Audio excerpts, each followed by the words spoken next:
Good evening or welcome to NTD UK News. I'm Stuart Lees. Here are today's top stories. The UK saw 1.7 million staff vacancies at the end of August.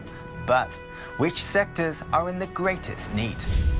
The Prime Minister faces a backlash from his cabinet and backbenchers as he prepares to increase national insurance, breaking a manifesto promise.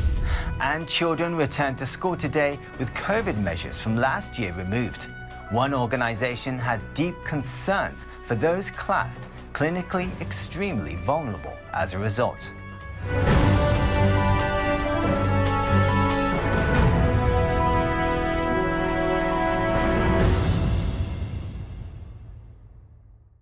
With Britain's economy recovering from the pandemic, more businesses are recruiting.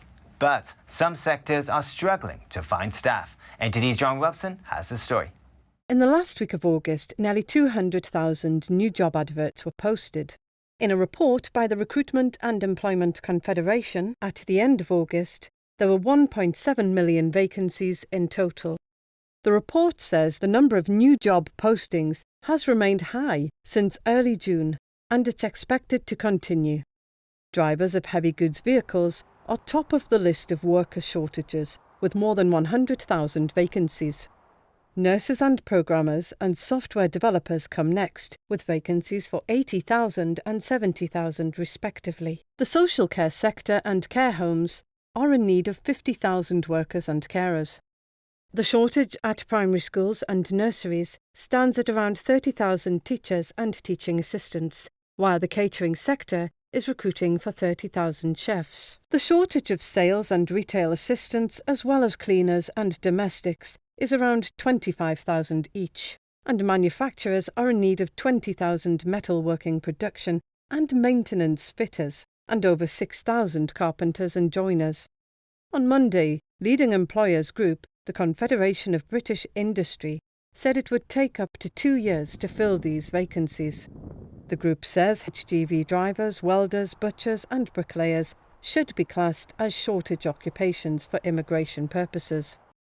The government is reluctant to ease immigration rules. Last month, the Business Secretary rejected a call from retailers and logistics firms for an exemption for lorry drivers. He said the industry should improve pay and conditions instead. The government's furlough scheme is set to expire at the end of this month, but the CBI says it doesn't expect this to make it easier for businesses to find staff. Joanne Robson, NTD News. The government is to announce its long-awaited reforms to social care. But the Prime Minister faces a backlash as he prepares to break a manifesto promise by increasing national insurance. NTD's Eddie Aiken has the details. Boris Johnson faces a Tory backlash over plans to hike national insurance to help fund social care reforms. Downing Street sources say the PM, Health Secretary Sajid Javid and Chancellor Rishi Sunak worked on a plan over the weekend. Reports suggest that £5.5 billion of extra funding has been agreed for NHS shortfalls later this year. But a day for the announcement of the plan has yet to be confirmed. The Prime Minister is said to break manifesto commitment by increasing national insurance, risking unrest within his cabinet and on the backbenches. Former Minister Jacob Berry told BBC Radio 4 that the rise would disproportionately affect working people on lower wages, and suggested income tax is a fairer way to raise revenue. Tory former Cabinet Minister Sir John Redwood warned against what he called a stupid tax rise. Former Tory Chancellors, Lord Hammond, Lord Clark and Lord Lamont, have all criticised the plan. And Conservative former Prime Minister Sir John Major warned against the move, calling it regressive. Opposition leader Sir Keir Starmer said Labour would also oppose an increase in national insurance. But resistance from ministers may be damped by speculation about a looming cabinet reshuffle. Eddie Aitken, NTD News. Schools in England and Wales see children return after the summer break with measures such as mask wearing removed. NTD's Neil Woodrow speaks with a campaigner who has concerns for those who are clinically vulnerable. Nikki Hutchinson formed a network called The Hive to get social media groups with the same concerns collaborating. The Hive wants to get the message out regarding safety in schools for the clinically extremely vulnerable, or CEV. especially as the government removes measures such as social distancing and mask wearing in schools. Nikki and her daughter had cancer last year and fall into the CEV category. She now volunteers for the Hive 12 hours a day, 7 days a week to get the message out. I mean, we've had teachers that have been told they can't wear a mask in school, and we've had, they're writing their wills, they're leaving their jobs. We have incredible emergency services, armed forces, that when they sign up to their jobs, they accept this risk. These are teachers that we're talking about and teaching assistants, that suddenly they feel hugely at risk in their workplace. And it is a workplace, and I think people forget that. The regulations around health and safety at work are very, very strict, but that seems to get pushed to the side when it comes to school. Nikki's main concern is that a child can go to school with COVID as long as they are asymptomatic. I actually feel that for a school, if they are wanting to bring back normal education, that's the worst thing they could do. You can have a child in a classroom that could suddenly infect the whole class. I think for a CEV person or a CV person, there's no do-overs with this. You don't get a second chance to make this decision. She says she would like to see all pandemic measures that were in schools to remain in place and an improvement to ventilation after the Department for Education said they will install CO2 monitors. But they only tell you there's a problem. They don't actually solve the problem. Teachers need to be trained in what they need to do when the CO2 monitor, gets to certain levels. Nikki says England's chief medical officer has warned about ventilation. That as we approach winter, poorly ventilated areas with lots of people could be super spreader events. Well, that sums up a school to me, She feels this situation puts a lot of pressure on children. How are they going to feel? Where is the help going to come for them that they brought a virus home from school, which wasn't their fault, but they then saw their parents suffer with long COVID, or, hopefully not, die from it. And it's a huge issue. My son was shielded with us because we were advised by a counsellor that if we forced him to go to school, he would be under such extreme stress all the time, thinking, am I going to take it at home, that it could have broken him, and it's just not discussed. Education Secretary Gavin Williamson told the BBC that children should have a much more normal education experience this term. He says mass testing offers a sensible balance. Neil Woodrow, NTD News. Britain's new aircraft carrier HMS Queen Elizabeth arrives in Japan. The UK will have a permanent military presence in the Indo-Pacific region as China's Navy increasingly presses its territorial claims. NTD's Eddie Aiken brings us this report. Britain shows off its HMS Queen Elizabeth aircraft carrier to Japan's defence minister on Monday. Nobuo Kishi meets the strike group's commander, Commodore Steve Moorhouse, on board the carrier. Before arriving, the Queen Elizabeth held an exercise with warships from the US, Netherlands, Canada and Japan.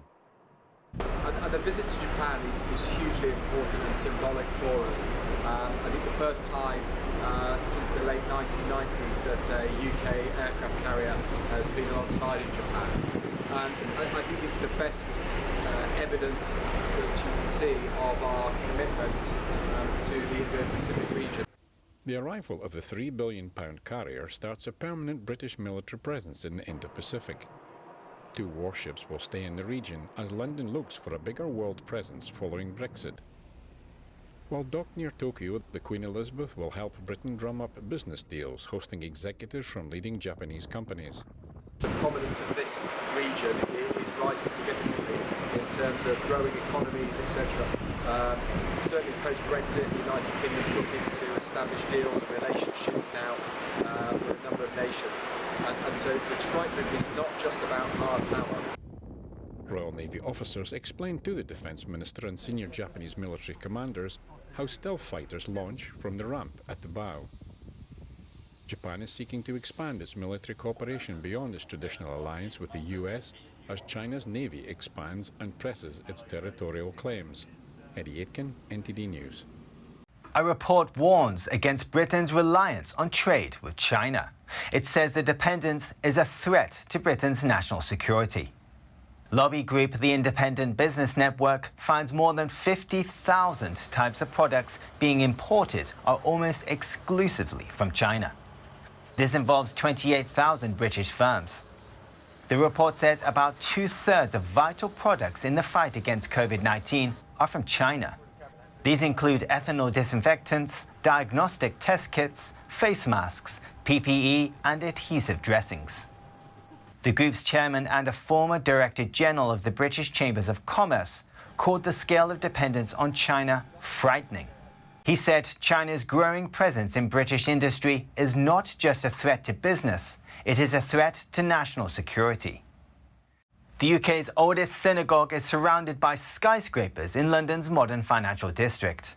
Plans to build more high-rise buildings nearby worry the worshippers, who see it as a threat to centuries of tradition. NTD's Eddie Aiken has more on this. Bevis Marks, Britain's oldest synagogue, was built in 1701. It is located in the heart of the City of London. The financial district has thrived around it. Towering skyscrapers now loom over the building.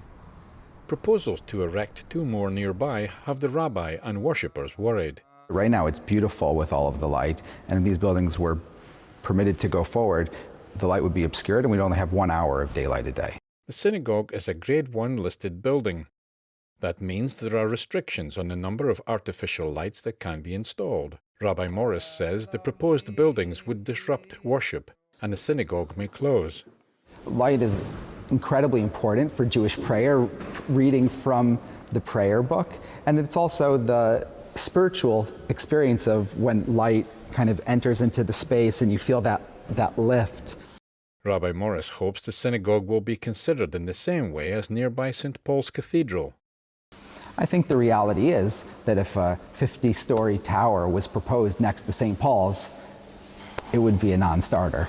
And we're asking that Bevis is also afforded some level of protection. Chris Musikant has been coming to the synagogue her whole life. Her family have worshipped there for 300 years.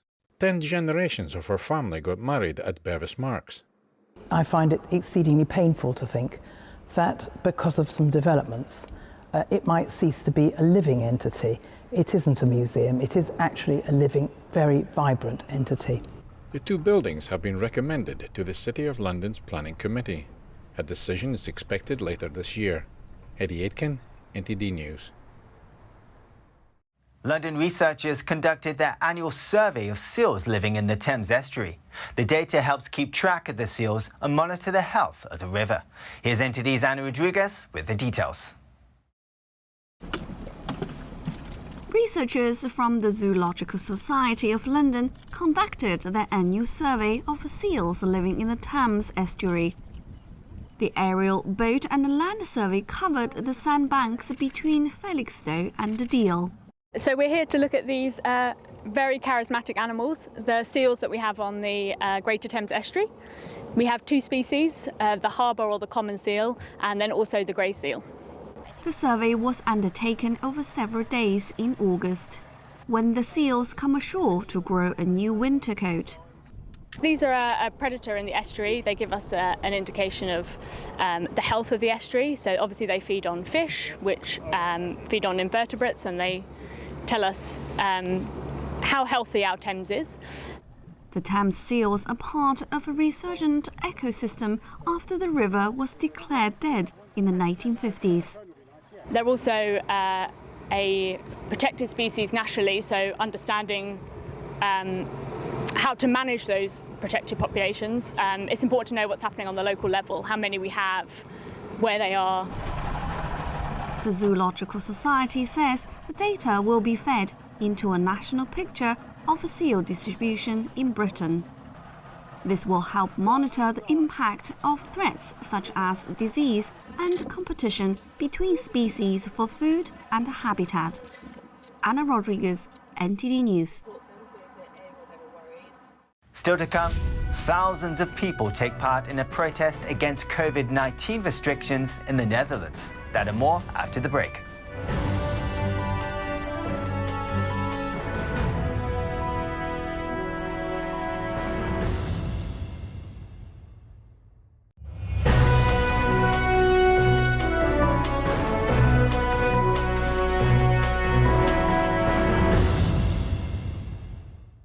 To the Netherlands now, where thousands of people marched through Amsterdam on Sunday to protest against COVID-19 restrictions. The crowd gathered in the city's famous Dam Square with messages on signs saying, "Get rid of the vaccination certificate and freedom." The government has eased most lockdown restrictions, but social distancing rules are still in place outside schools. A review of this requirement is expected in 2 weeks. Weekly infections have been stable for 2 weeks at around 100 per 100,000 people. France has seen tens of thousands of people protest over 8 consecutive weekends against the introduction of a vaccine pass. But what measures are being taken in French territories further afield? NTD's Thames takes a look at French Polynesia following President Macrons' visit in July. Was the French president's visit to French Polynesia the cause of a skyrocketing number of CCP virus infections over the past month? There is strong evidence that the Macron delegation's visit to the French islands on July 24th had consequences. Since January, the rate of infection was fewer than 10 people per day on average. But after the president's visit, there were 3,000 active cases per 100,000 population, which is a lot for a group of islands with 280,000 people. According to a French epidemiologist, this trip was a mistake. French journalist and author Jean Robin, who lives in French Polynesia, had this to say. Polynesians I'm in touch with are in shock because their people are dying in massive numbers that they haven't seen in decades. Images of Macron's visit show thousands of people who gathered to welcome the president. The massive crowds could have facilitated the spread of the virus, the expert says. One response by French Polynesian authorities to the pandemic was to implement mandatory vaccination for most of the island's residents.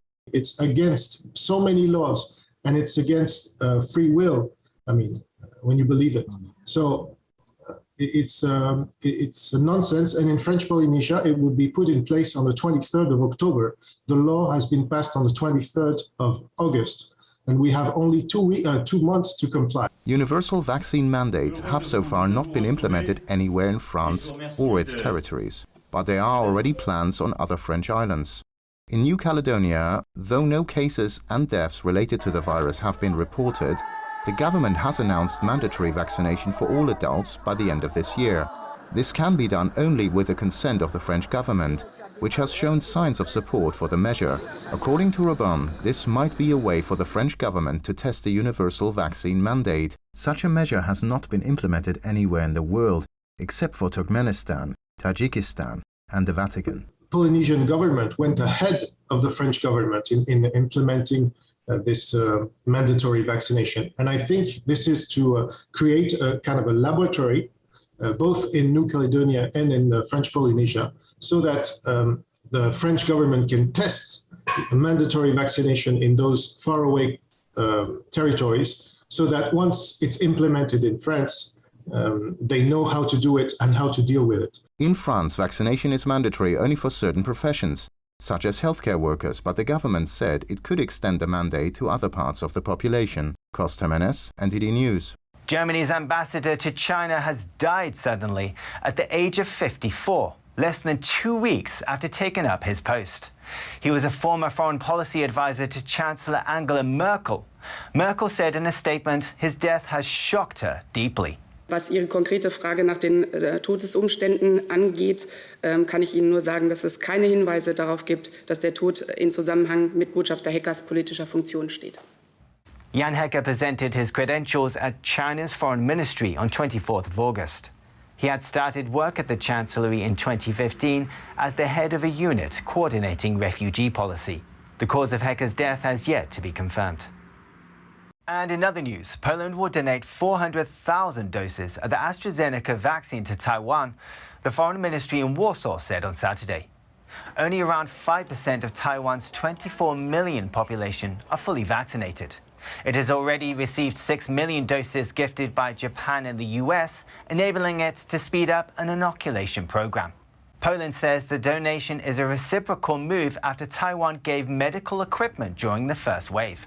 Taiwan says its vaccination efforts have been hampered by China, but Beijing denies any negative role. Taiwan has repeatedly rejected offers of doses from China, saying it has doubts about the safety of Chinese-made shots. Charging points for electric vehicles are becoming an increasingly common sight in large cities. But some argue that charging infrastructure will struggle to keep up with demand. NTD's Eddie Aiken brings us more on this. The IAA car show is about to open in Berlin, and the focus will be almost exclusively on electric cars. But are cities and their charging infrastructure ready to keep up with the demand? Last year, we had about 900 or 1,000 public charging points in Berlin. This year, it's already 1,700 public charging points. A great step forward in the last 12 months. According to Arnhold, there must be a massive expansion in the coming decades. The numbers that I'm about to say are at first glance impressive. But you have to remember that charging infrastructure is not just being built in public space, but also in privately owned space. When you put all these use cases together, then we would need by the year 2040 in Berlin about 400,000 to 800,000 charging points. One company that hopes to be part of the electric revolution is Berlin-based Ubitricity. It builds charging points that can easily be integrated into lampposts. It is happening now. You see that all over the place. Electrical cars are coming to the market. It's in a different pace. It depends on what country you are, as you know, in Europe, but it's happening everywhere. The company already has 3,600 charging points in the UK. Hartman says that what's needed is a diverse infrastructure with fast charging, home charging and street charging all used. Most of the time you will drive around in the city, and the whole idea is then that you charge when you do something else. You don't wait for the charging. And that means that you need to be able to connect everywhere. So where you work, when you sleep, do something else, where you sport. And that's the whole concept behind it, that it is convenient and you don't have to wait.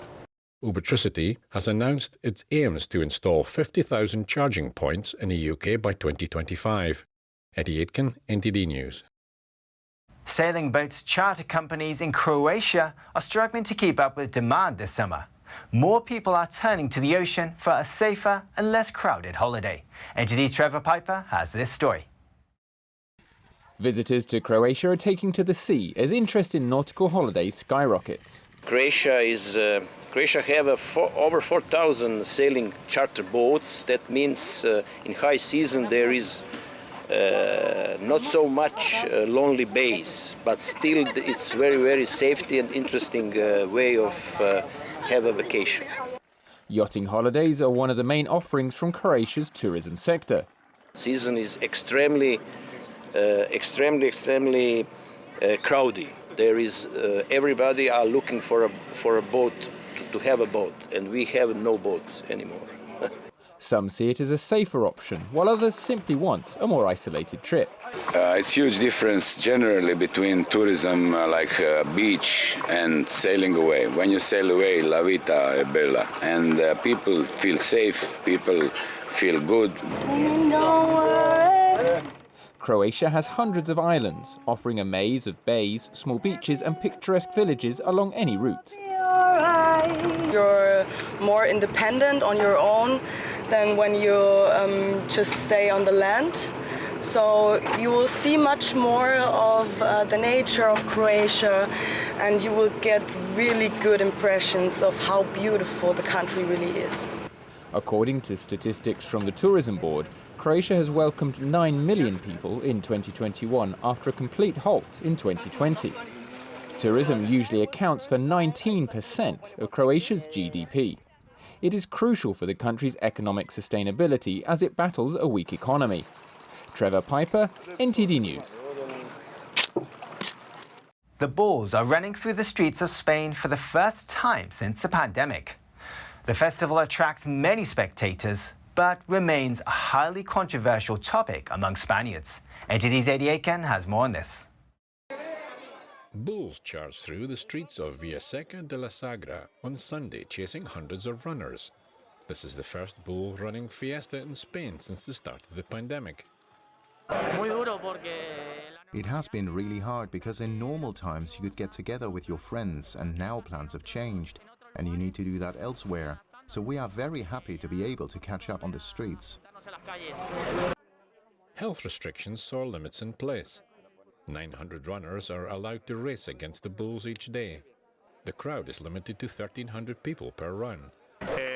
We haven't run in 2 years, so our legs and our mind don't respond in the same way. But it's good, very excited to be back. Hopefully other villages will do the same, and we can continue celebrating through the Sagra area, Madrid region and Spain. After the run, the bulls involved are destined for the bull ring. The festival runs until September the 12th. Opposition to bullfighting and bull running has increased in recent years, but Spanish society remains divided over the controversial issue. Eddie Aitken, NTD News. That's the news for today, and thanks for tuning in. I'm Stuart Lees.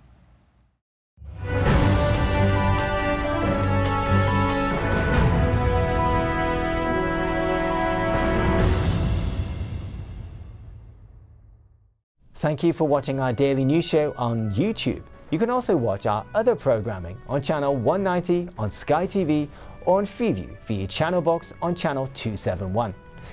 In the meantime though, please give this video a like and hit subscribe to our channel. Have a good day.